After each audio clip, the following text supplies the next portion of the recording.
पहला जो पार्ट है वो है रिफ्लेक्शन के लॉस जो है वो आप एक्सप्लेन करो, ठीक है, और कैसे हाइगन्स प्रिंसिपल का यूज करके। तो इसके अंदर हमें करना क्या है, नाइस, इसके अंदर हमें करना क्या है कि हमें वेव फ्रंट वाला कंसेप्ट यूज करना है। तो एक सरफेस लेंगे और थोड़ा सा टाइम वेस्ट करेंगे डायग्राम बनाने में, थोड़ा ज़्यादा भी हो सकता है। तो हमारे पास एक सरफेस है, ठीक है, हमारे पास एक सरफेस है और इस सरफेस पे एक वेव होती है इंसिडेंट। अगर हमें रिफ्लेक्शन की बात करनी है तो रिफ्लेक्शन में क्या होगा, ये हमारे पास एक मिरर है, इस मिरर पे एक वेव होती है इंसिडेंट। एक वेव के लिए हम हमेशा बात करते हैं किसकी, वेव फ्रंट की, ठीक है। तो हमने मान लिया इस सरफेस पे एक प्लेन वेव फ्रंट जो है वो इंसिडेंट हुआ, इस सरफेस के ऊपर एक प्लेन वेव फ्रंट आया और वो इस पे इंसिडेंट हुआ। तो मान लिया जो प्लेन वेव फ्रंट है वो हमारे पास इस तरीके से है, this is the plane wave front. ये हमारे पास एक प्लेन वेव फ्रंट है जो इस सरफेस के ऊपर आ रहा है। वेव फ्रंट हमने सीखा था, क्या था वेव फ्रंट की फर्स्ट क्लास में था, जो हमने डेफिनेशन यूज की थी वो क्या था, locus of all the particles which are vibrating in same phase, ठीक है। मतलब वो सारे पार्टिकल्स का ग्रुप जो सेम टाइम में सेम डिस्टेंस ट्रेवल करेंगे उसको हम क्या बोलते हैं, वेव फ्रंट बोलते हैं। तो एक वेव फ्रंट है ये। अब मुझे इस वेव फ्रंट को, अगर ये वेव फ्रंट इस सरफेस पे होगा इंसिडेंट, तो मुझे ड्रॉ करना है इसका रिफ्लेक्टेड वेव फ्रंट कैसा होगा, ठीक है।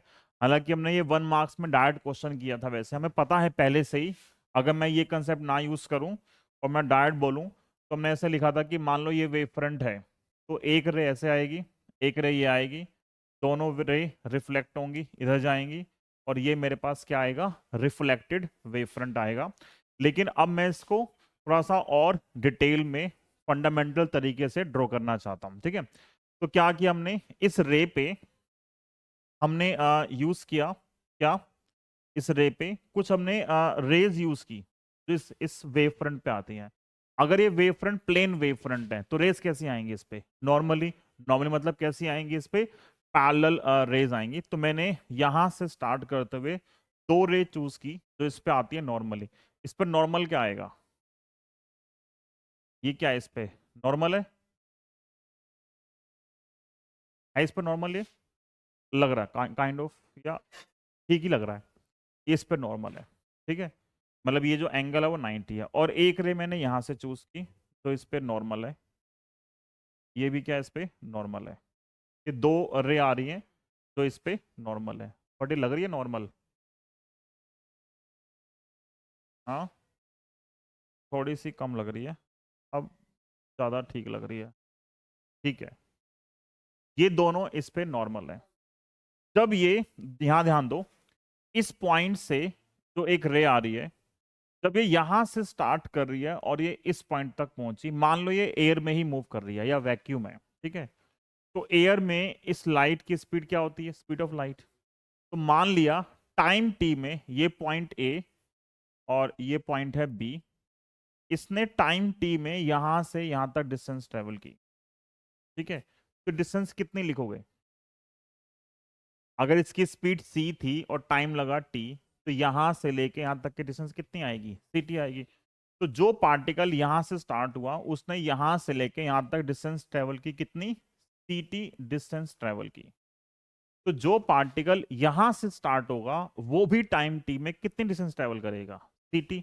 अगर ये एक वेव फ्रंट है, वेव फ्रंट का मतलब है यहां से जो भी पार्टिकल चलेगा वो सेम टाइम में सेम डिस्टेंस ट्रेवल करेगा। अगर इसने डिस्टेंस ट्रेवल की है सी टी, तो ये भी कितनी करेगा, सी टी। बट ये इस पे आया है और यहां से क्या होगा, ये रिफ्लेक्ट होगा। तो ये पार्टिकल जो यहां पे वो कहां जाएगा, नीचे या ऊपर। अगर ये मिरर है, अगर यहाँ रिफ्लेक्शन होगा तो कहां जाएगा, ये ऊपर जाएगा। तो वो यहां से ऊपर जाएगा और कितनी डिस्टेंस ट्रेवल करेगा, सीटी डिस्टेंस ट्रेवल करेगा।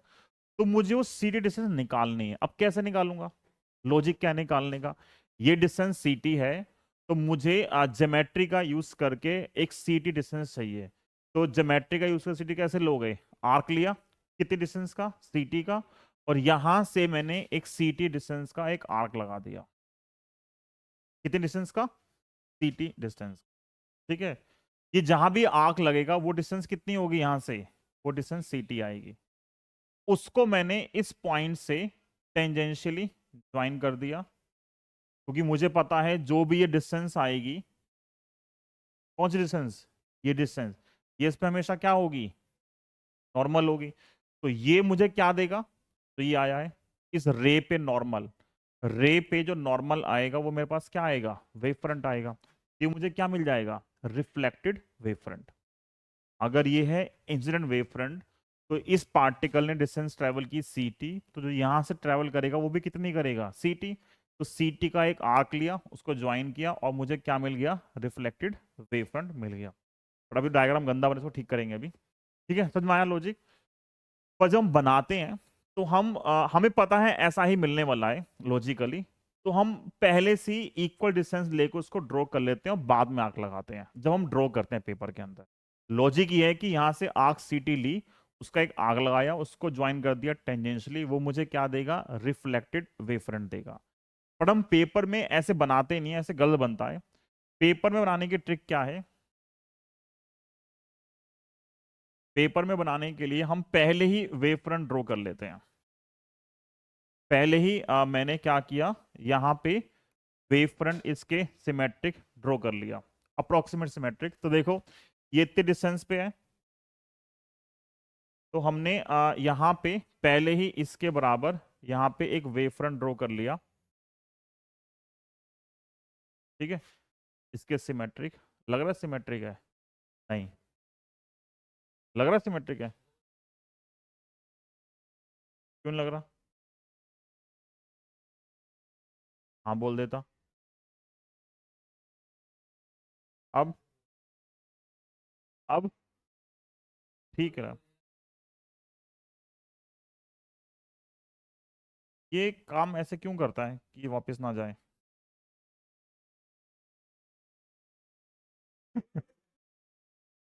ऐसे काम क्यों करता तू,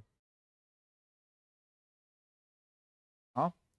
तो मान लिया, मतलब काम वही करना है कि इससे आग लगाया, उसको ज्वाइन कर दिया, पर पेपर में ट्रेस उल्टे करते हैं, पहले बना लिया उसके बाद में ज्वाइन करते हैं। तो यहां से जो रही जाएगी वो इस पर जाएगी नॉर्मली, और ये मेरे पास क्या आ गया, डायग्राम बन गया, तो काइंड ऑफ सिमेट्रिक बन रहा है, ठीक है।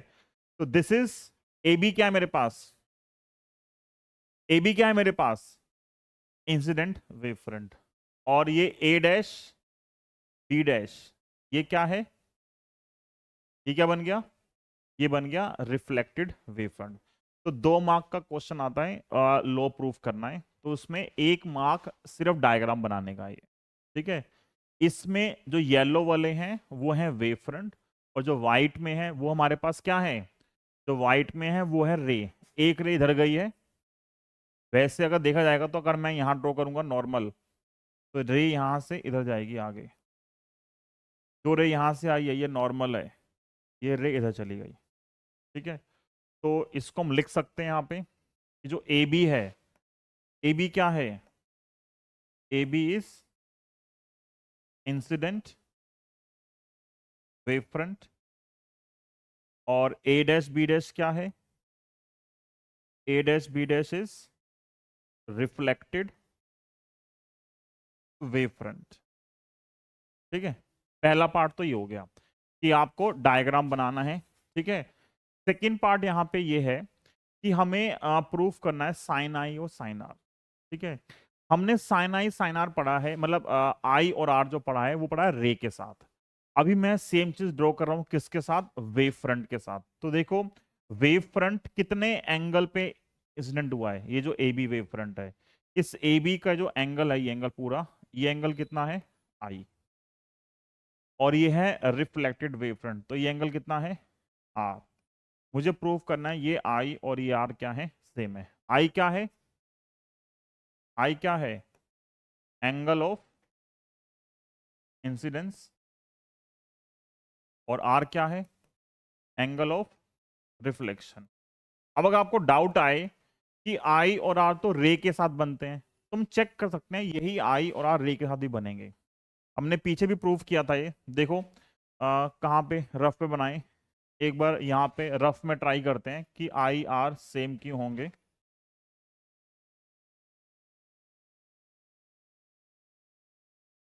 आई आर सेम क्यों होंगे। ये एक सरफेस ली, ठीक है, इस पे ये नॉर्मल था और एक वेव फ्रंट ये आया था, ये इस पे सरफेस पे रे आई, और ये रे यहाँ से आने के बाद कहाँ जाएगी, ये जो रे आई है वो रे इधर चली गई, ठीक है। अभी हमारा इसका कोई काम नहीं है, तो हम सिर्फ इसकी बात कर रहे हैं वेव फ्रंट की। देखो ये नॉर्मल है, ये नॉर्मल है, तो ये एंगल कितना होगा, आई, क्योंकि ये मेरे पास क्या है, इंसिडेंट रे है और ये नॉर्मल है, ये आई है। ये पूरा एंगल कितना है, ये एंगल कितना है 90। क्यों, रे जो होती है वो वेव फ्रंट पे क्या होती है, नॉर्मल। तो अगर ये एंगल आई है और मान लिया मैंने ये छोटा सा जो एंगल था ये मैंने एक्स मान लिया, तो मुझे बताओ आई प्लस एक्स कितना होगा, 90। अगर ये एक्स है और ये एंगल वाई है, बताओ, वाई नहीं बना पा रहा हूं, ये वाई है, तो एक्स प्लस वाई भी कितना आएगा, तो दोनों को इक्वेट कर दो, आई प्लस एक्स किसके बराबर आएगा, x plus y, x cancel, तो आई किसके बराबर आएगा, वाई। तो अगर ये आई था तो ये भी कितना आएगा, आई। सिमिलरली अगर रे यहाँ गई है, ये आर था, ये भी कितना आएगा, आर आएगा। तो आई आप बनाओ रे के साथ या वेव फ्रंट के साथ, बात सेम है, समझ में आया, ठीक है। तो अब मुझे प्रूफ करना है ये एंगल आई, ये जो पूरा एंगल आई और ये जो पूरा एंगल आर है, दोनों सेम है, ये मुझे प्रूफ करना है, ठीक है। तो प्रूफ करना बहुत ज़्यादा आसान है। इसमें हमने दो ट्राइंगल चूज किए जो दोनों लग रहे हैं, या तो सिमिलर होंगे या कॉन्करेंट होंगे, ठीक है।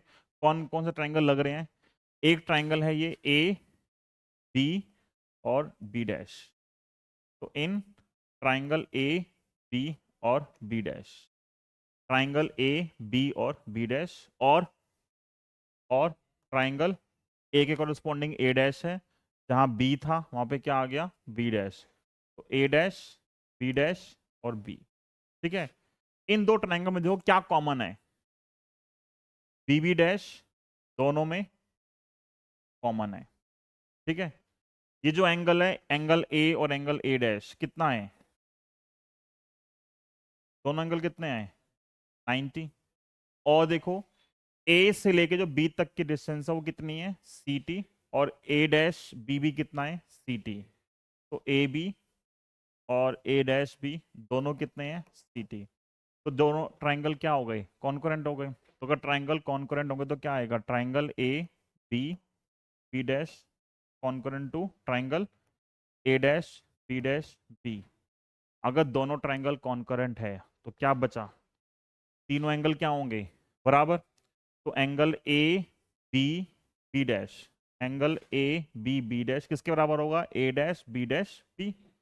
इसका मतलब triangle angle A B B dash angle बराबर होगा A dash B, that is angle I और एंगल आर क्या आएंगे, सेम आएंगे। तो angle of incidence, angle of reflection क्या आ गए, सेम आ गए, में आ गया।